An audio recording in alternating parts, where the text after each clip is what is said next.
Welcome to the Fan Zone, back here at the LeMieux National Dressage Championships. I'm once again joined by the fantastic Bobby Hayler, and we will be here for the next 4 days talking to some fantastic guests. And what a guest we've got to start off the championships and our Fan Zone, the brilliant, the wonderful, I love interviewing you, Sophie Wells. Thank you so much for coming on our stage. Thank you for having me. First of all, we have to talk about, you're doing a masterclass later, which I know we've got a lot of questions about, but we have to talk about the World Championship, the Worlds as we're now calling it. Congratulations, came back with a couple of medals. Let's talk about Don and how he felt out there, because you had a few things in Tokyo that you wanted to make up for. He was very hot in Tokyo.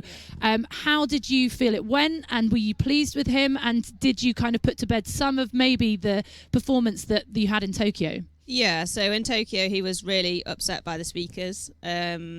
So we've done so much in the past year to try and desensitize him, and actually I was thrilled because he got 6% higher in the freestyle than he did in Tokyo. He didn't lose the plot, which is really nice at the It's Worlds. always good when they don't lose Yeah. the plot, isn't it? Which isn't, always the case with horses, is it? But yeah, he was so much more consistent. There's still loads more in the tank with him, which is what's really nice and exciting. But he really coped with the environment and coped with I suppose just the test, because it's not the hardest test in the world, don't get me wrong, but for him he just overthinks everything, so he's just such an anxious person. So to see him be more confident in himself, in the venue and in the arena, it's exciting for the future. And I'm glad that it was just much more consistent and much more consolidated, because it's horrible going in as a rider and not quite knowing what you're going to get. Yeah. And a silver medal in the individuals and bronze in the freestyle. And obviously people do look to you guys and are expecting top of the leaderboard the whole time. But that silver medal meant a lot to you, didn't it? Yeah, so, it's the first day of competition. We go for the individual medal, which is, I think, quite hard because you don't really get into the competition. So I was thrilled with that, and it was very close with the medals. And then for the freestyle, I've never won a bronze, which is amazing because I have won 36 medals, I think. Just a couple. I was about to say only a few. Just a few. But yeah, the bronze, because it was a freestyle, because he had so many issues before, I was actually so proud about it. And I've kind of always been very much a perfectionist. I've never been happy with probably coming second, never been happy if it's not been the absolute best. And I think as I've gotten older and I've experienced more, and life's much more about winning, not about winning than the gold medals. So for him and his progress within his own career and his journey, I was thrilled about it. And so going in, let's talk about a little bit about getting older, because we're all sadly getting older, aren't we? The wrinkles I'm are turning staying up. the same age forever, by the way, 39 forever. All right, Jenny, tell yourself that. But talk about the fact that you were the fourth member to go in on the team test day. Yeah. How did that feel, knowing how your other team members had gone, and really it was down to you? Yeah, it was awful, to be honest. And it's over 2 days. So our first competitor was Georgia on the first day. So I trained Georgia as well. So we kind of got the first test out of the way, and I was like, that's good. Hopefully that's a good fourth score. Hopefully that's the drop score. And then we had Lee as the second rider on the first day, and then Natasha, and then myself on the second day. And for one reason or another, Lee and Natasha didn't quite get the scores that we'd got in Tokyo and what they were hoping for in the competition, and it was horrible.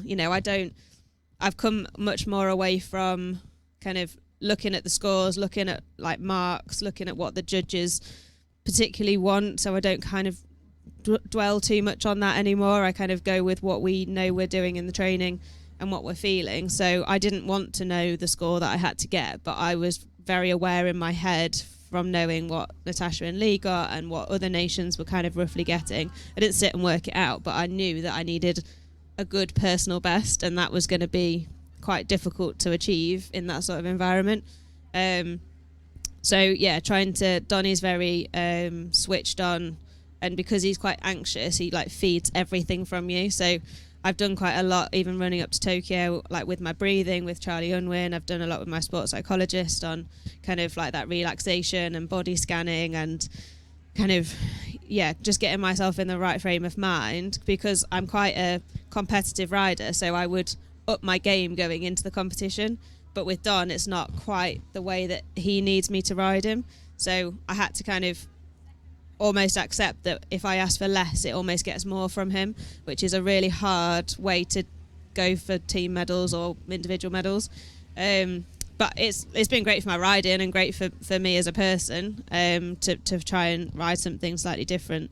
So yeah, it was really difficult. It felt like a really, really long wait until I was actually in the arena and able to do my bit. And then obviously, coming out, and everyone else knew that I needed 78.5, I think, and I got 76, which was great for me and Don. Like, it was 3% more than in Tokyo for the team. So as far as our progress was concerned, I was really pleased, but everyone else was obviously a little bit disappointed and deflated when I came out, which is quite hard to kind of receive. But, I completely get it's the first time that we've never won a team medal ever since the sport began, and we only lost the team gold 4 years ago, and that's the reality of the sport. The standard is so high now.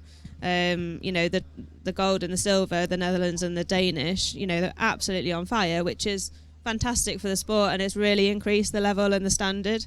But we have to increase the standard, and we just haven't as a nation at the moment. And we've got to really get ourselves together and not try harder, but have a serious look at ourselves, because reality is we didn't medal, and that's not great. We ticked the box absolutely by qualifying for Paris, so that's great for the sport, but I think we just need to regroup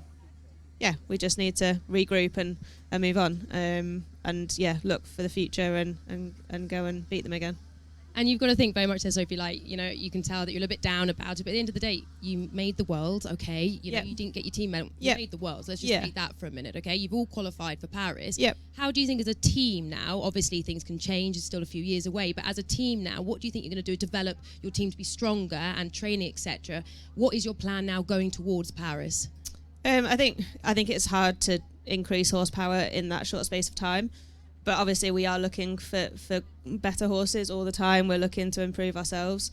Getting the horses into bigger environments is always a big thing. So that's one of the reasons I brought Don here this week, was to get him in this environment. It's quite close, really, which the world was for us. We weren't in a massive stadium in the middle of nowhere like Tokyo. And for me, I think the horses cope better with having more space. So, bringing Don here to be in that environment, doing the demos today and tomorrow. I'm going to use a couple of my young horses, so you just expose them to that. I think that's really important, and and just making sure that we're working really hard on our individual areas off the horse as well as on the horse.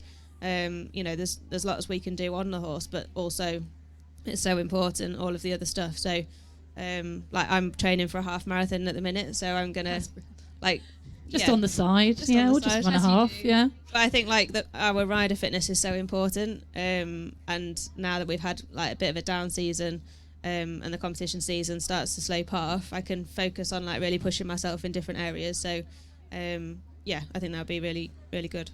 And obviously, you've already mentioned your masterclass. You're doing it with Lee Pearson, we hope.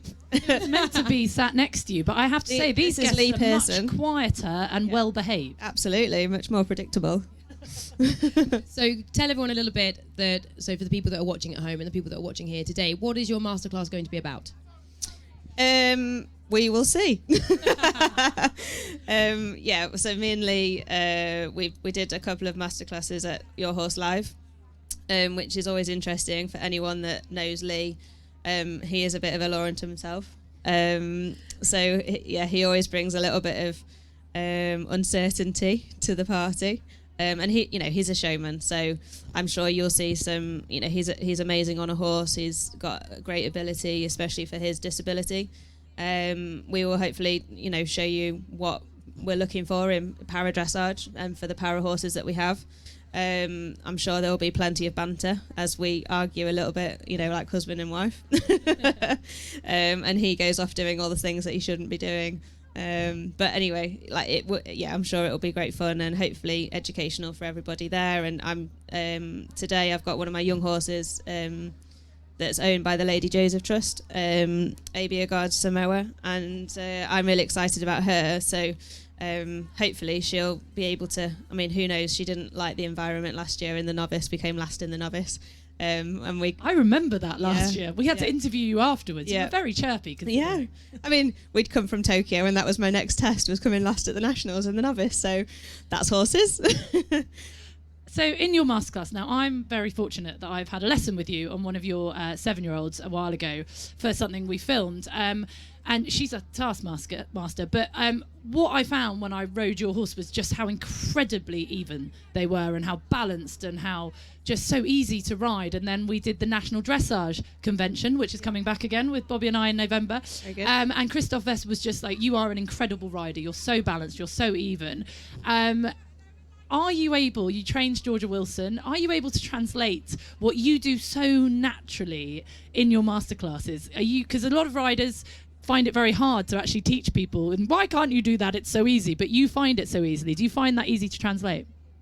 I feel like I've had to work really hard on it. So, obviously I think riders need good feel, but I think you have to work really hard on a lot of the aspects of it. And, with my long-term coach Angela Weiss, we've been working really hard on like making sure like the fundamentals and the scales of training are so prominent within our training, and equalness, straightness is so important. So I feel like I've had to work really hard on that. So hopefully we can translate some of that and people will be able to take some things away in the masterclass today.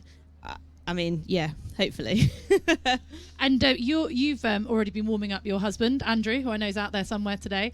A big wave from Andrew.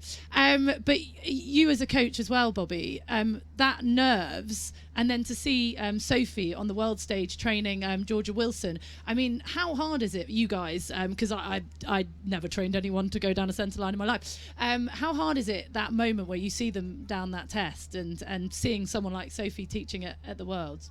I don't know how you've done someone at the Worlds. It's bad enough watching Andrew go down that centre line thinking, oh dear, anything could happen. You are so much more nervous though, aren't you? I can't cope. I can't stand still. I can't watch. I have to look away. You're riding every single stride. I find it really, does the legs really go? difficult. Do you do the leg kick? Don't even get me on tempi changes. Yeah. I think there's a video of me on Horse and Country somewhere literally skipping the tempis, and stuff like that. It's very difficult because you put a lot of passion into teaching. You have to work hard to be able to relay, like you were there saying, Jenny, being able to teach and showing people, what we learn and do every day naturally. We have to portray it in a way that somebody else can understand. So you put so much passion into it. You want them to understand, you want them to learn, and you want them to do so well that it is incredibly nerve-wracking, isn't it? It's a really difficult thing to be able just to sit, watch, relax, and let it happen. Yeah, and I think we know as riders, like we went to the Junior and Young Rider Europeans together. We know how hard it is to get everything together in the arena at the right time, and then the judges reward that, and then results come off. So I think that makes it even more nerve-wracking when we're watching from the sideline, because you so desperately want it to come off for them because you know how much it means, and also how much hard work has gone on in the background to get to that point. And it's a 6-minute test, 7-minute test. It's not very long really, and it could change a hell of a lot. So it is. I definitely get much more nervous watching people. I train going down that centre line. I'd much rather do it myself. So you inspire so many people. People absolutely idolise you, and of course you're a fantastic rider and you've achieved so much. But what piece of experience could you give to everybody that's watching that you've really taken away from everything you've ever done? I think not get too caught up in the results. I think we're in a judge sport. It's very subjective. It's people's opinion, and we can get so worked up about comparison and comparing each other and those results that actually it can take away a lot of the enjoyment. So I think coming back to asking yourself why you do it in the first place, like that has massively kept grounding me, especially when targets and funding get so much focus. That's what we've got to achieve to get the funding to keep the sport, and it's really hard to then keep thinking about why we do it in the first place. And at the end of the day, most of us do it because we love it. we've got passion for horses, we've got passion for the training of the horses. So to be able to keep that focus, because you get amazing days, but you get so many more bad days. Just appreciating those good days, and when you don't have such a good day, think about why. And most of the time, it's probably because of the result rather than actually, what you've done in that arena.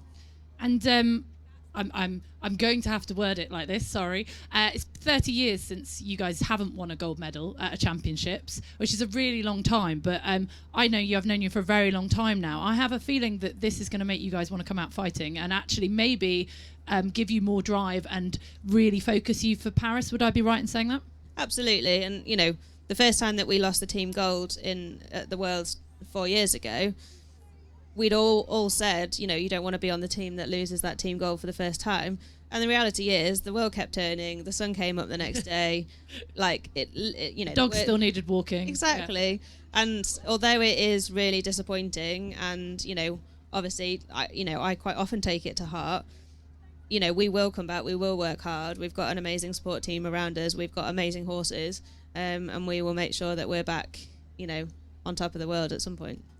And I know you've got a prize giving to get to, but while we've got you here, obviously we are in a week of national mourning, and someone who knew more about horses than any of us was Her Majesty the Queen. So we'd love to kick off with some memories that the riders that are coming up here could share with us. And you were privileged enough to meet her on a few occasions. Have you got any memories you could share with us? I'll probably cry, by the way, this week. I've been crying a lot. But have you got any memories of the Queen that you could share? Yeah, so I have been incredibly fortunate to have met the Queen several times after London 2012 and Rio 2016.